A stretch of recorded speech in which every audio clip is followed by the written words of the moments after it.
Kaleshwaram project నిర్మాణానికి rural electrification corporation, power finance corporation వారు రాష్ట్ర ప్రభుత్వంతో ఒప్పందం చేసుకున్నారు. ఆ ఒప్పంద ప్రకారంగా ఇచ్చిన రుణాన్ని తిరిగి చెల్లిస్తామనే అగ్రిమెంటు అప్పటి తెలంగాణ రాష్ట్ర ప్రభుత్వం కేసీఆర్ హయాంలో జరిగింది. తీరా ప్రభుత్వం మారింది. కేసీఆర్ ఓడిపోవడం చకచక జరిగిపోయాయి. కాళేశ్వరం ప్రాజెక్టులో భాగంగా పిల్లర్లు బీటలు వారడం, ప్రాజెక్టులోని గేట్లు పాడడం ప్రమాదకరంగా తయారైనాయి.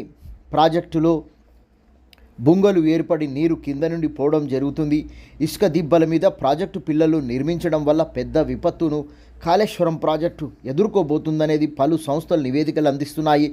సుమారుగా 11 పిల్లర్లు కూల్చి తిరిగి నిర్మిస్తేనే మేడిగడ్డ, అన్నారం, సుందిళ్లలోని ప్రాజెక్టు గోడలు, పిల్లర్లు, గేట్లు బలంగా ఉంటాయని, ప్రాజెక్టు పోకుండా ప్రాజెక్టులోని నీరు ఖాళీ చేయవచ్చని, లేదంటే కష్టమని, ప్రాజెక్టులో నీరు ఖాళీ చేయడం అందుకే జరిగిందని కాంగ్రెస్ పార్టీ ప్రభుత్వం ఏర్పడగానే అసెంబ్లీలో కాళేశ్వరం ప్రాజెక్టులో జరిగిన లోపాలు, రీడిజైన్, నిర్మాణం వ్యయం, రైతులకు సకాలంలో పంటలకు నీరు అందించకపోవడం, భారీగా కమిషన్లు, దళారుల ద్వారా చేతులు మారడం, పిల్లర్లు బీటలు వాడిన విషయం మీద మెయింటెనెన్స్ మాది కాదని నిర్మించిన సంస్థ చేతులు ఎత్తేయడం తెలంగాణ ప్రభుత్వానికి లేఖ ద్వారా తెలపడం జరిగింది.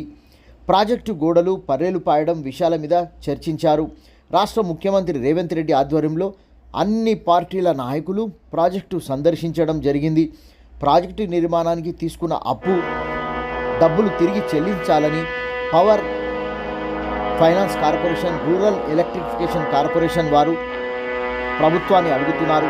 అప్పటి కేసీఆర్ ప్రభుత్వం హయాంలో అధికారులు కానీ, మంత్రులు కానీ మానిటరింగ్, రీడిజైన్ లోపాలు, నిర్మాణ వ్యయం పెరగడం, కట్టాల్సిన ప్రాంతంలో కాకుండా మరో ప్రాంతానికి తరలించడం, ముంపు గ్రామాలకు ఇవ్వాల్సిన నష్టపరిహారం ఇవ్వకుండా కాలయాపన చేయడం, ఇవన్నీ చూస్తే పంట పండించిన వారు ఒకరైతే తినేవారు ఇంకొకరు అన్న చందంగా తయారైందని అంటున్న నిపుణులు.